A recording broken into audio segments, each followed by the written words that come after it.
Welcome to the Joy of Cruising podcast with your host, award-winning author Paul C. Thornton, a weekly conversation with the amazing cruisers featured in the Joy of Cruising books comprised of The Joy of Cruising, Cruising Interrupted, new release, The Joy of Cruising Again, as well as other fun, informative, global cruise personalities. It is the next best thing to cruising, hearing about cruising from the unique and diverse perspectives of Paul's amazing guests. If you hear about a cruise that interests you, book it at www.thejoyofcruising.net. It helps support the channel through our partnership with Where's Walters Travel. We really appreciate your feedback, so leave us a text. Paul can't reply, but he may read your text on air.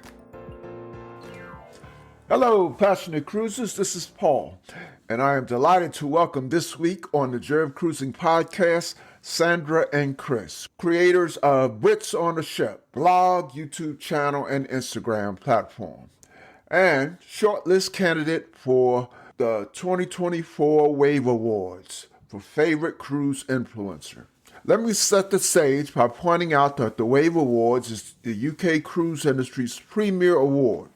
Included are award categories for cruise lines, ships, travel agencies, and cruise influencers. As you are aware, I greatly appreciate cruise bloggers, vloggers, and influencers and have written about them extensively in the Joy of Cruising books. I call them cruise community champions. I have interviewed every UK Wave Award winner and virtually every shortlister since I've been involved with the cruising industry. Some trivia.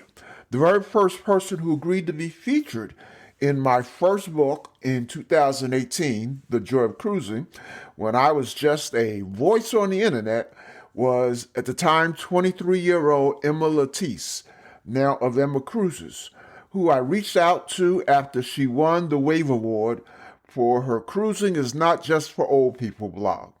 Love that name. This year's award ceremony will be held in London in November. Most of this year's favorite cruise influencer finalists have been featured in the books and guests on the podcast. Brits on a Ship has not. I love that name as well. And I thought this was a great opportunity to get to know Sandra and Chris and to share the Passionate Cruiser story with the cruise community. Sandra and Chris, Brits on a Ship, are two Brits from London who enjoy exploring the world one cruise at a time. They have been on over 45 cruises across 9 different cruise lines since their first cruise together in 2009. They love the sound of the sea, discovering new places, good food, beer and cocktails, trivia, and making new friends. Sandra and Chris have a fascination with brand new cruise ships, cruise technology, and providing tips on plus-size cruising, so watch out for more on their platforms on those topics. Welcome, Sandra and Chris, to the Joy of Cruising podcast. Thank you. Hi. Hi, Paul. So how are you both doing? We're great. We're very busy with our day jobs at the moment. I'm trying to stay cool. We've got the summer here in the UK, which compared to sort of where you are is nothing, but for us it's everything. It's hot. Before we discuss specifically Brits on a Ship, tell our listeners about yourselves in general. Where you're from, where you live, background, anything you would like to share. Okay, hi. I'm Sandra. I'm originally from Kent, which is in the southeast corner of the UK. I'm Chris, and I'm proud to be from Cornwall, which is in the southwestern tip of the UK. Yeah. We both live in South London at the moment, so we both live in South London. Yeah. Anything else you'd like to share? We both work in IT. I work in the creative arts field of IT. And I work in project management for a music company. So yeah. Okay. Now, Chris, I can't quite see your sweatshirt. It looks like that says Maryland. It does, yeah. So Go Terps. let me be nosy. How on earth are you in relation to University of Maryland? It's just a T-shirt I bought, but I'm a great Pennsylvania and Maryland. I love both those sort of places. Let's go way back. Talk about each of your first cruises and what were your initial impressions?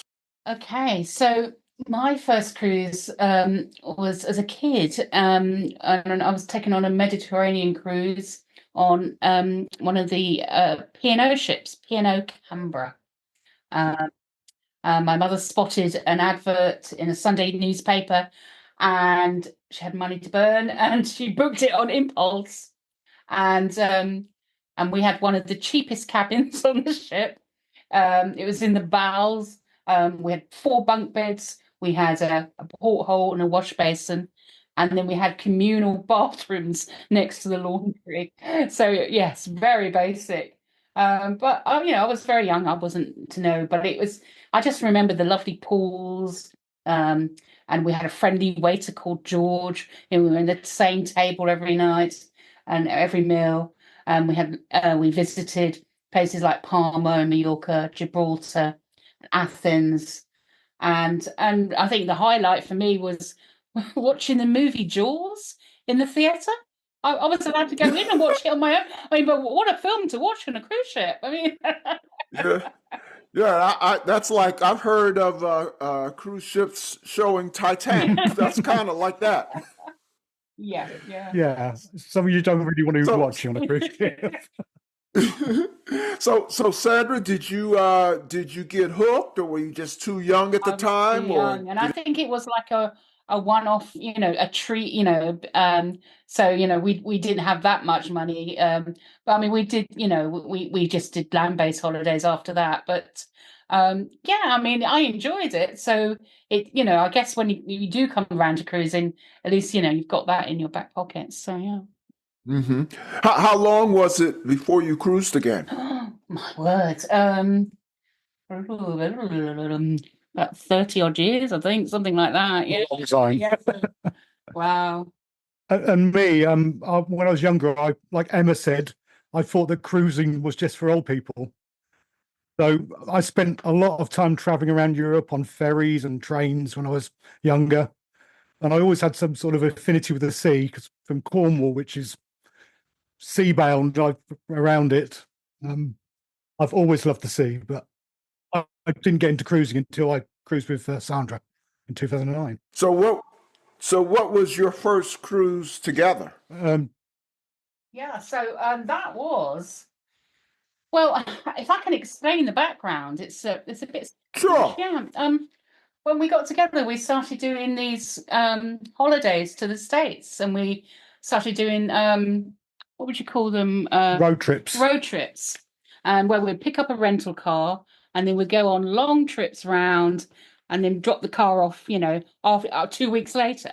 And we'd stay and we'd plan it ahead, and we'd stay in a different town or city every night. We'd do sightseeing, food, and everything just along the way. And then about a few years into that, Chris said, "Hey, I'm coming up to a milestone birthday. I want to visit all 50 states in America by the time I have that birthday." And that only gave me 4 years to plan it all in. And we thought, oh, so how are we going to get to Alaska? I don't fancy driving up there. So I started looking for a way to get to Alaska. And I spotted on a travel agent site a cruise that went from Vancouver to Ketchikan, 4 nights, and I just booked it there and then. I didn't know anything about cruising, and it was on Sapphire Princess, so it was just a random cruise line. I have no idea about all the different cruise lines, and I don't know why, but I booked a balcony cabin. I guess you wanted to look out. I wanted to be out to look at the sea. Yeah, you didn't want to be inside. So that was our first cruise. We went from Vancouver to Ketchikan. Yeah. Well, that's pretty nice. Your first proper cruise was to Alaska. I just went to Alaska for the first time last year, and I won't tell you how old I am, but it was wonderful. It Yes, was wonderful. In exactly. fact, it's on my bucket list to go back sooner rather than later. Now, have you been back since that first cruise? We haven't been back. We haven't done Alaska properly. I mean, in fact, when we went to Ketchikan, it was raining and it was September. It wasn't the best time to go, but it did get us, a love of cruising. Really, the whole thing was just an eye opener, wasn't it? I mean, it was the fact that you could get to know your passengers. You were sat on shared tables. We made friends for life on that cruise, a Canadian couple actually, and we still, Oh, wow. we've met up with them since, and the whole thing where it's all laid on, and it's a fabulous way, and the fact that you could drink as well, and because obviously with all the driving, you don't do a lot of drinking, so yeah, it was amazing, and what happened was that we booked.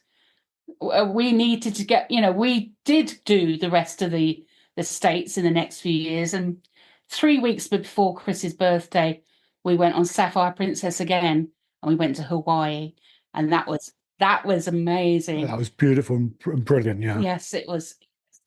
So we did do in 7 years. We visited all 50 states, and we got a bug for cruising as well.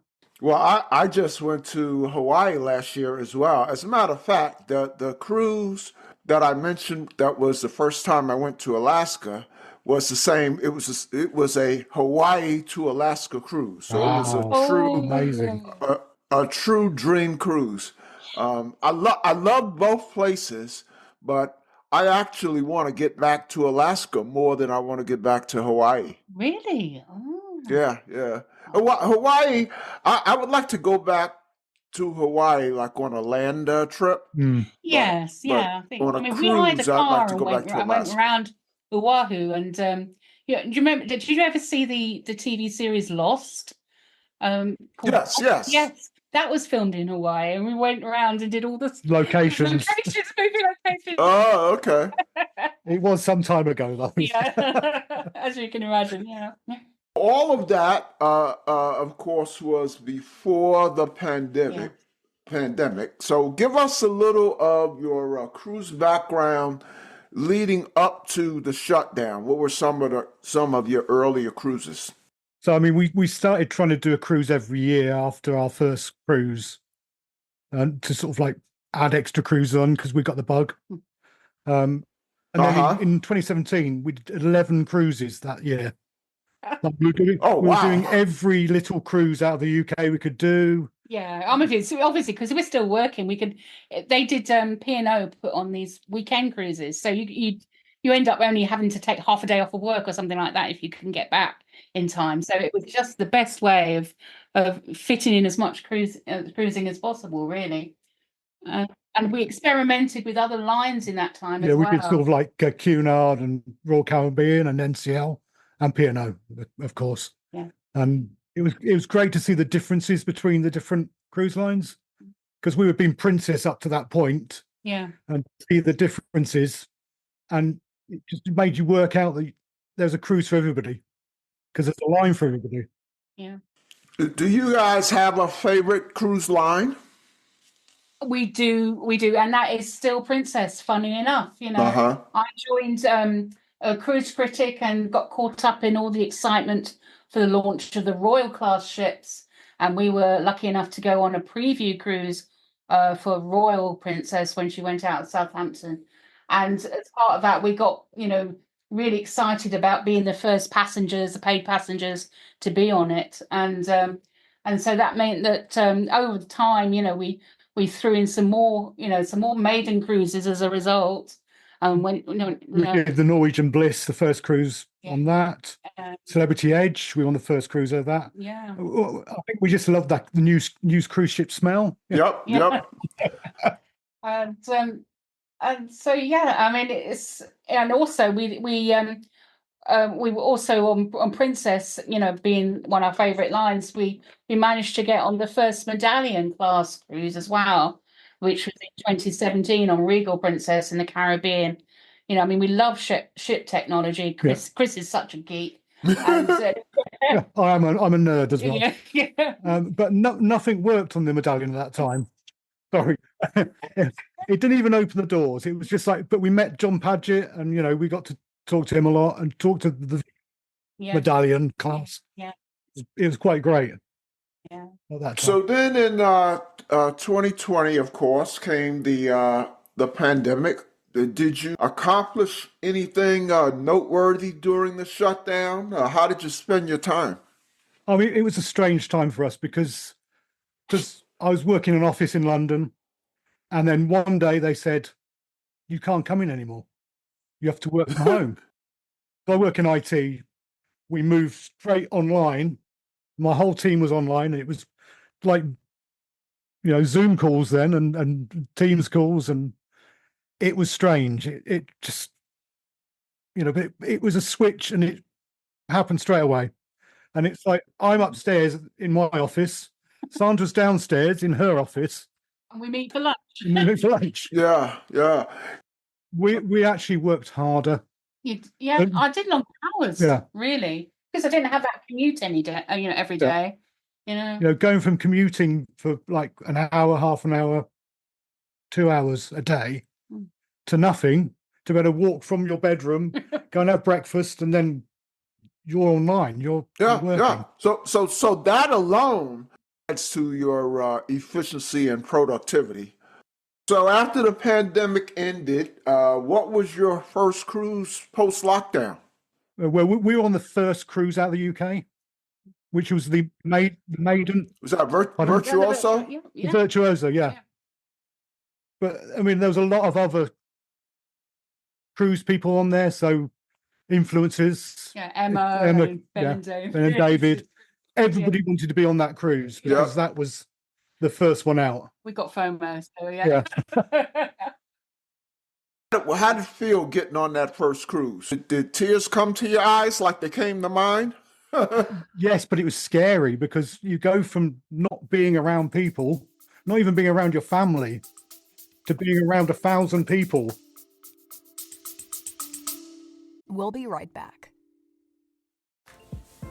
The Joy of Cruising podcast guests receive a gift sponsored by GigSky of a 3 gigabyte cruise plus land data package valued at $60. Relying on ship Wi-Fi is slow, unsecure, and sometimes not available. And at foreign ports, travelers don't want to pay their carriers high fees. GigSky provides a solution that will save them a significant amount of money. To get your own data package usable on the ship or in ports, here is my link to GigSky. https://gigsky.pxf.io/NLOXOR. This can be found in the show notes below. For a 10% discount, use the code Joy of Cruising.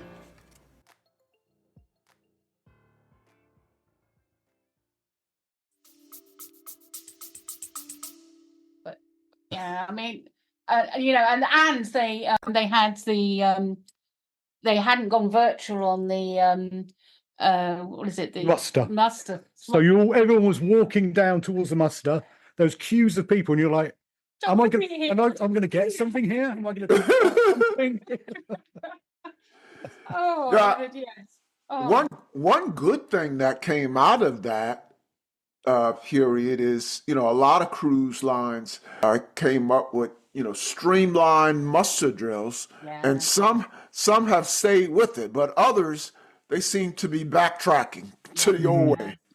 Yeah. So were you like a lot of creators and influencers and hit the ground running after the restart? Did you go on cruise after cruise, or you kind of eased into it? We went from no cruises in 2020 to 7 in 2021. We did every cruise we could. Talk about some of those. Well, give us some highlights. Well, actually, we tried 3 new cruise lines. Now, obviously, MSC was our first MSC cruise, but we also we went on Scarlet Lady, Virgin Voyages, and we went on our first Viking cruise. Now, Viking don't normally go out of the UK, but they did this, what they called it, a seacation, in a way that went around the UK, and Oh, and it was cheaper than a normal Viking cruise. So, we just lapped it up and really fell in love with Viking, didn't we? Oh, it was amazing. Viking is one of those cruise lines that you relax on. Mm. There's not much entertainment. There's not much going on, but you can read a book, you can eat some nice food, drink some nice drinks, and just relax totally. I mean, Yeah. The service is amazing. But of course, obviously we were very much spoiled because of the limited passenger numbers, and we'll never get back to that now. All the cruises that we've been on since have been, packed. Yeah. Yeah, I didn't get a chance to benefit from those early, of course, UK started up before US. But even in the US, the first cruises that went out, it was pretty low passenger count. And I didn't really get to benefit from that. I think my first cruise back was in maybe early 22, April of 22. And it was on Symphony of the Seas, and it was packed. It was like nothing had ever happened. It's a big cruise ship, isn't it? Oh, yes. Well, that's it. We went on the Virtuosa again. It had 1,000 passengers on it before when we were on it, but then it went up to its full capacity of 6,000. And you couldn't get a Wow. drink in a bar. You couldn't get a drink in a bar. It was just too many people. So yeah, never again. Yeah, I heard in those early Virtuoso cruises, the staff would be like kind of fighting to take care of you. I mean, yeah, Yeah. exactly. There was more staff than people there. yeah. So talk about your latest cruise. What have you most recently been on? We went on a short P&O 3-day cruise on the Aurora, but that was with some bloggers and influencers and Yeah, people we like that. were invited on there. I think it was the Cruise Monkeys anniversary, wasn't it? So Yeah. they got together with Paul and Carol and in Bob fact, and Holly, Bob and the Holly Ministers Award. and I think even Emma was on there, wasn't she? So yeah, so we just relaxed. We've been on that ship before, and it was just a chance to hang out with some of our friends. So it's just nothing really to blog about. Yeah, all of the folks you just mentioned, I know well, and they've been on the podcast, a couple of them, multiple times. So give us some highlights of recent cruises that you've done. Well, I mean, we've completed the full set of Royal class princess ships. Hmm. We went under the Golden Gate Bridge on the Discovery Princess, which was amazing. It was just, we'd never done that. We've been to San Francisco before, but to actually see it from the water was amazing. It was just a magical time. Hmm.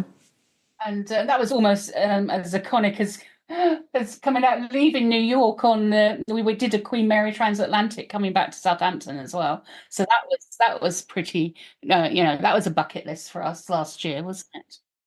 Yeah, and we were also initially booked on the maiden for Sun Princess, which they cancelled with 2 weeks to go, which was, yeah, it broke our hearts.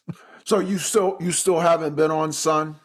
Oh no, we managed. Well, what happened is that obviously we got cancelled and we got our money back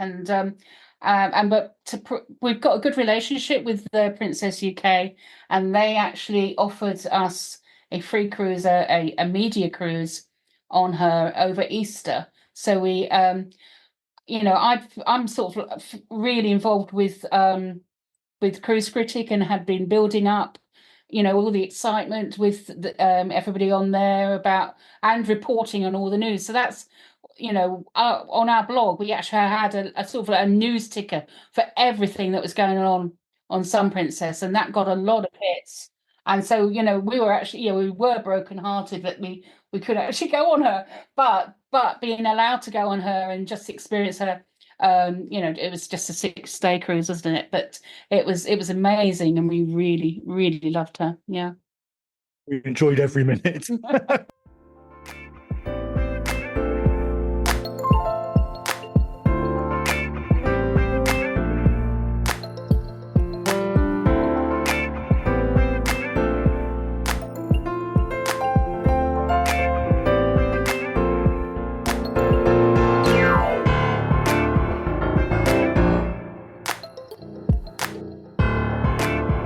So what do you think they're going to do with the what's it called? Park 19, I think.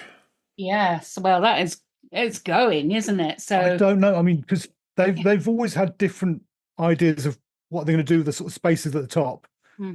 I mean, there was supposed to be an escape room on another ship that never happened. well, it did happen, but it just didn't get. Didn't- Yeah. It's Didn't they get had it. publicised. No, it hasn't reopened since the pandemic. So, I mean, I think they might have bigger sports courts, maybe. Because they haven't got full facilities up there. That everybody's always asking about. Is it called pickleball or something like that? They haven't got that up there, and so yeah, they should repurpose some of the area to make it, a bit more like their other cruise ships. I think Maybe a golf course. Oh no, not another miniature golf. Oh dear. Not a full size. Yeah, I was scheduled on Sun for April of 25, and due to circumstances, I had to push it back to late in 25, and I was I had a great itinerary in April, so I hated to give up that itinerary, but I was kind of glad about pushing it back because I'm hoping that by the time I go in late 25, Park 19 will be fleshed out, will be filled out. So Well, they're building Star Princess as well, so they've got to make their mind up what they're going to be putting on the top of that one. that's right. That's right. Yeah. Talk about the creation of Brits on a ship. I love that title. We like it too. I mean, we were which one of you came up with that? How'd you settle on that? Sandra. It was just we were trying different names, weren't we? I think you were trying. I think you suggested cruising at large because Fluffy cruising. But I just went back to basics and who are we? A couple of Brits. What are we doing? We're on a ship, So yeah, that was it, and it's just stuck. Yeah. So when did it start, and what motivated you to create that brand? Well, I think it all happened. I think we were on a Crown Princess cruise on a cargo getaway in 2016, and we were moaning about the tiny buffet they had compared to Royal class ships. And then we went to the Future Cruise area and looked at the brochures and saw that there was a new Princess cruise ship being launched the following year, the Majestic Princess. So we thought, oh, let's get on that. That'll be a Royal class. That'll have a big buffet. Let's try that out. So then they announced that there'll be a preview cruise just before it left the shipyard. So we booked that as well. So we have two cruises after the other. And I did a live from on Cruise Critic, and people would ask questions, and then we'd go running around the ship looking for the answers and reporting back to people. We loved that. Yeah, we got really excited about it. And you got some great video footage as well, didn't you? I mean, it launched out of Monfalcone in northern Italy, and we were in Trieste, which is where it was 10 minutes down the road. 10 minutes down the road from there, and we had a hotel across from the cruise terminal. So we set up cameras because we thought there's two parts of the cruise terminal, and we were just lucky enough that you've got the right berth. Yeah, the right berth, and it was head on. Yeah. So cruise ship came in the sunset. Majestic came in sunset. We filmed it, and it was the most magical sight. That's my favorite cruise port ever because of that. So when we got home, we thought we got we got video footage, got all this information we collated. So we thought, let's write it all up in a blog and create a YouTube channel, and that's how we got started. So yeah. So how's it going? Well, I mean, we're still working full-time jobs, so it's really hard to commit to the sort of time to promote and build it past a certain size. But yeah, I mean, and also, I mean, we've not gone the full vlogger route either, because we're trying to concentrate on keeping people informed and providing useful information. So we might do fact-based videos rather than, relying on the personality side. So but we're adding more to our YouTube channel, building that up in the last couple of years, and sort of just growing organically. Well, it must be going pretty well. You got recognized for your efforts by being selected as a finalist for this year's Wave Awards. Talk about that. Well, we've been actually on the long list for quite a few years. We don't know who. I guess when you stay on that, and then yes, and and obviously we haven't got as much of a following as all the other creators, so we never expected to get to that list. Yeah. We're not to get to the next stage, but so that was a real surprise. Yeah. So this is their first time on the short list. It is, yes. Yeah. So somebody must be liking us. I mean, I didn't believe it. When we got the email through, I said no. I had to go and check online to see if we were on the list. I just thought, what? So that was a real surprise. But we know we're not going to win it because there are some very heavy heavy hitters. hitters out there. Yeah. Well, you can always say that you were shortlisted and put that on your blog. Yeah. And don't be surprised. You might win it. I mean, I interviewed Emma. You mentioned Emma. I interviewed Emma many years ago. She was in my first book, which is called The Joy of Cruising, and the way I found out about Emma was that she won the Wave Award, and she was 23 years old at the time, and I think that was like, from what I recall, that was a big surprise. So, never say never. As a matter of fact, I last year I started the podcast a little over a year ago. So last year I had the winner on the show. She had been on the podcast, but I had her. I just said on social media I will have the winner on the podcast. So I might be talking to you all in another few weeks. I will be surprised if that happens, but we'll buy you a drink. All righty then. All righty. So promote Brits on a Ship. What are you working on now at your site, or what are you on? You're on YouTube. You have a Facebook presence. Yeah, we've got a Instagram. YouTube. Yeah, it's all just Brits on a Ships and www.britsonasship.com. So we're on Twitter, Instagram, or Twitter X, sorry, and YouTube channel as well. So we're trying to build up our video content, and we've done something on accessibility as well. So we're trying to expand that. Yeah, and we're looking at sort of technology and innovation across different cruise lines. Doing a piece on that to see, because when we started, there was nothing. There was, we had satellite internet that was so slow that, it was like dial-up from back in the 90s. Right. And now you've got Starlink. And we went transatlantic a few months ago, and we worked from ship every day. It was fast enough to actually work a full-time job. Yeah, with Teams and everything. Yeah, it was. And so, we're going to be doing some pieces about that. Yeah. And still keeping an eye on the Spherecast as well. So Star and Sun. So, building up our content on that as well. Mm-hmm. Now, I notice a trend. It seems to be a trend to me. A lot of bloggers and influencers and what have you are arranging group cruises. Is that something you've done, or is that something you think you might do in the future? No, we've never done one. And we've been on a couple with other people, and it seems like it's a lot of hard work, and we don't want to disappoint anybody with a cruise when we can't give them the attention and have a cruise ourselves.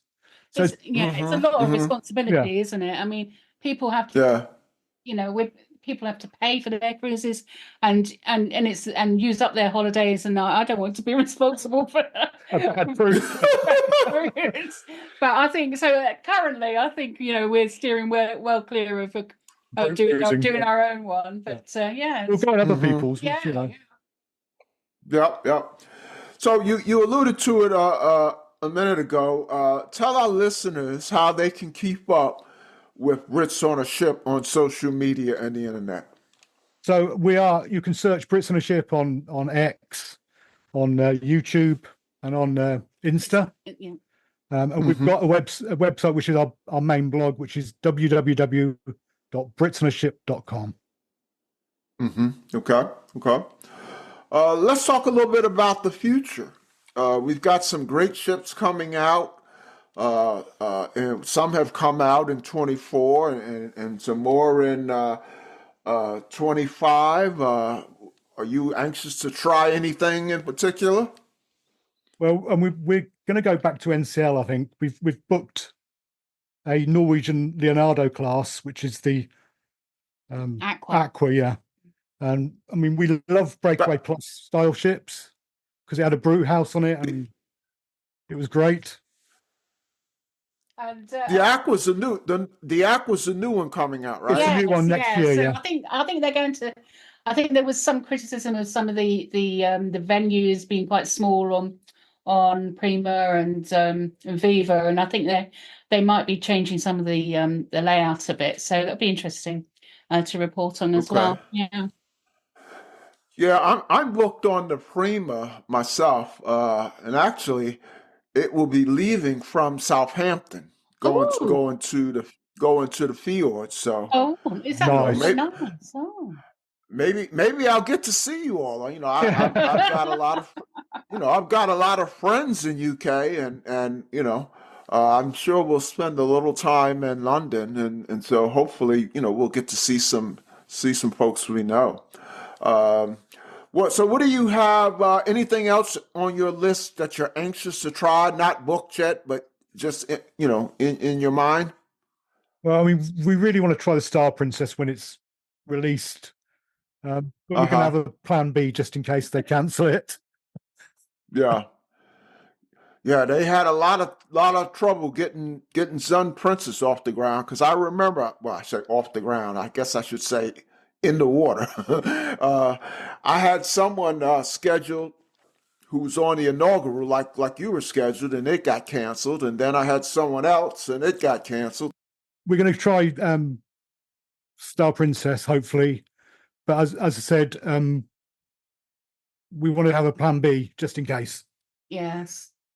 Because we are once bitten, twice shy, and all that. And in fact, we are going back onto Sun Princess in a month's time, so that's our next cruise, and we're going to go for the suite experience this time.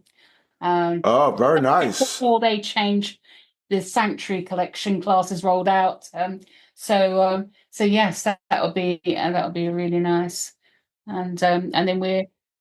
Yeah. What do you have booked? Besides, you got Sun Princess booked. Anything else booked? Yeah, and then after that, it's my birthday in October, and we've got a 5-day cruise on Sky Princess, and we've managed to get the Sky Suite booked. Now that is really, the most expensive suite on the ship. So with a massive wraparound balcony and lots of extra suite experience. So that'll be a real treat, hopefully. And good content as well. Yeah. Yeah. Do you know Laura? Laura Pedler. She's been on the show, and she stayed at. She's been in one. Yeah, she stayed in that suite. Yes, I remember, because I think she was on the first Sky Princess out of after the pandemic. Yeah, they cut the ribbon, and then they put her in that suite. So that was pretty crazy. Yeah. So yes, we do know Laura. Yeah, so maybe after you do that, we'll have you back on and give us all the good stuff. Yeah, that'd be quite good. Yeah, just to sort of, because it's going to be our first big suite that we've ever been in. Yeah. So I'm expecting the butler to come and give me my slippers every morning, but no. No butlers on Princess. What's on your cruise bucket list? See, I spent a lot of time in Norway when I was growing up, like traveling, and I did the Northern Lights quite a lot.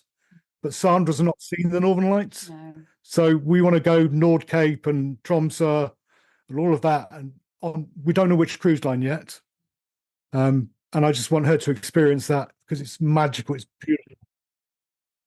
And We also want to do Tokyo to Singapore as well. yes, that's always been. Yes. Yeah. Yeah, that's my dream cruise. Yes. Yes. Yeah. Oh, Yeah, that part of the country, I mean, that part of the world, and then Africa. So, oh. There's not many cruises around Africa, really, is there? I mean,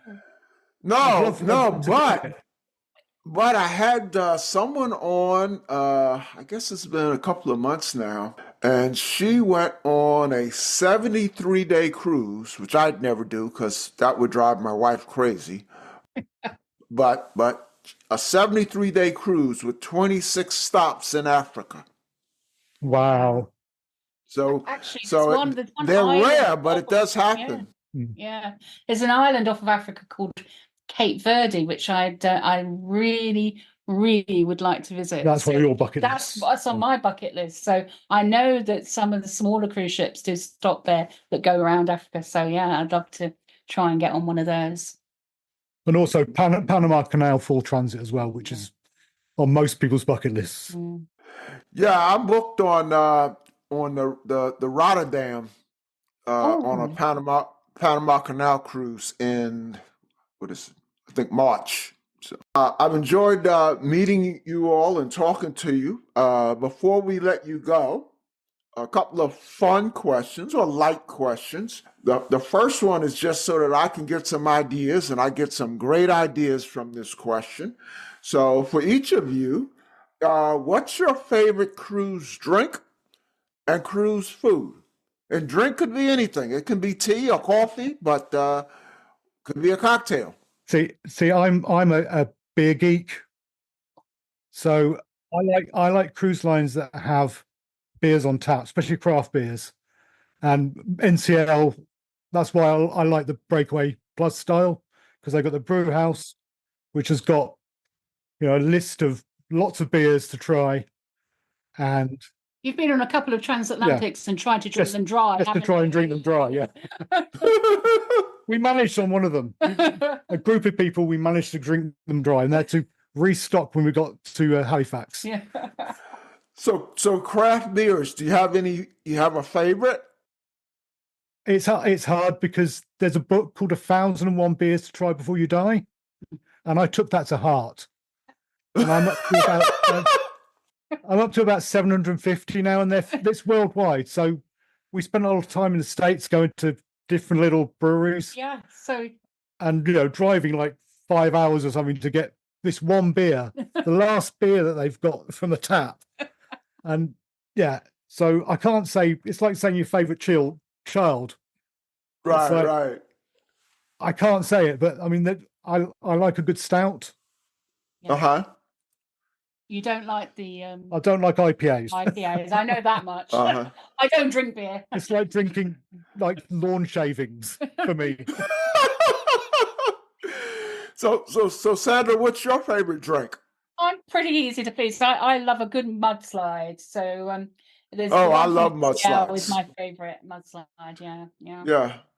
I actually learned about mudslides from this, doing this question, But you know what I do when I order mudslide? I ask them to hold the chocolate syrup. No. That's just the mud then.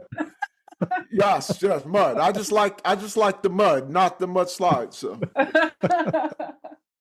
how about food? What's your favorite food? See, I'm a basic person. I'm very basic. I like fries with curry sauce from the Keys on P&O. Yes. It's just like a basic curry sauce with basic fries, and it's just like comfort food for me. It's amazing. Fries as in like French fries? Yeah, French fries, like yeah. chips as we call them, Yeah, and curry sauce. I never heard of. And I've never heard It's of that. amazing. I've never heard it. I love fries, but I'm gonna have to try Yeah. that. It's a very British thing. Okay. If you come over to Southampton, every chip shop that you'll find will do that for you. Okay. Okay. And P&O does it. You said. Yeah, P&O I So own it. there's this thing called the Keys where they have a sort of a standard. Basically, I think you get the curry sauce from one place and the fries from another. But so it's yeah. Amazing. How about you, And Sandra? well, I dream about the Viking. There's a waffle that they do in Manson's, which is it's got it's got fruit and it's got this Norwegian brown goat cheese. And you think, is it nice? Going to be nice? But it's amazing. I had it once. I managed to find it once on our cruise, and She still dreams I about dream it. about it. Yeah. All right. The next question. So, what's your most memorable or funniest or even most embarrassing cruise or port experience? So I'm going to admit this for the first time. On a cruise, I had a few too many whiskies, and I ended up doing karaoke. Baby's got back to Mix-a-Lot with the assistant cruise director. And I am so embarrassed by that. He forgot most of the words, apart from I think was it big. I like big butts. Now there's an internet saying photos or it didn't happen. See, I believe there is a video of it. We were with a couple who videoed it, so there is footage somewhere. I just hope it doesn't see the light of day because I'm so embarrassed by it. We were in fits of laughter because I wasn't. The assistant cruise director carried it because Chris he just couldn't say any words. He's probably got flashbacks for it now. So. Well, I just started promoting the podcast on TikTok. So Sandra, if you come across that video, shoot it over to me. I'll be paying people not to show it. How about you, Sandra? What's your most memorable? That was funniest? my funniest one. Watching that was the moment. But there was another funny moment. I think it was in Princess Live when somebody was singing "My Heart Does Go On." We'll go on from the Titanic film. Yeah, and all the people from the back room, all the people that did all the lights and the sound, mixers, got their life jackets on and ran out of Princess Live. Because we all know you don't say the T word on a cruise ship. That was just so funny. So yeah, that was cool. The last question, I call this an oddball question because it doesn't necessarily relate to cruising. So you have a large following. So welcome to the Brits on a Ship fans who are listening. Share one thing that my listeners and your fans don't know about Sandra and Chris. So this was really hard to do. This is really hard. For me, I'm a country boy at heart, even though I've lived in cities most of my life. I've never driven a car, but I've driven tractors. And I used to be taken to school on a horse when I was young. See, that's the kind of tidbit that this question gets. It's random. It's a very hard thing to answer, but yeah. Oh, well, I would say that I'd have to confess that I went to university to become a qualified librarian. I only got to be a librarian for 9 months before I moved into IT, but I have perfected the librarian stare, I think. And I really like it when she goes, shh. So, shh. Sandra and Chris, this has been a lot of fun. Thank you for coming on the Joy of Cruising podcast, and all the best to Brits on a Ship. As I said, I have vowed on social media to invite the Wave Award winner back. So we may be talking again next month. But we will talk again because I'd love to have you guys back to just keep us apprised of some great cruises that you're going to be doing. So consider that you have an open invitation. We'd love to be back, and if not, we'll see you in Southampton, hopefully. There you go. So as I like to say, we'll see you on the ocean. See you on the ocean, Paul. Thank you so much. The Joy of Cruising and Cruising Interrupted, each $16.99 plus shipping, and new release, The Joy of Cruising Again for $18.99, can be ordered at the link on thejoyofcruisingpodcast.com. For each of the 3 books, use the discount code Joy of Cruising Podcast and get $4 off. The Joy of Cruising books are also available at Amazon. Order the ebook at Amazon or your favorite online retailer. Stay in touch by joining the Joy of Cruising Podcast Facebook group or following the Joy of Cruising Podcast on Instagram. We're constantly adding new shows. Please leave a review and tell a friend about us. We hope you enjoyed this brief escape to the ocean. See you next week.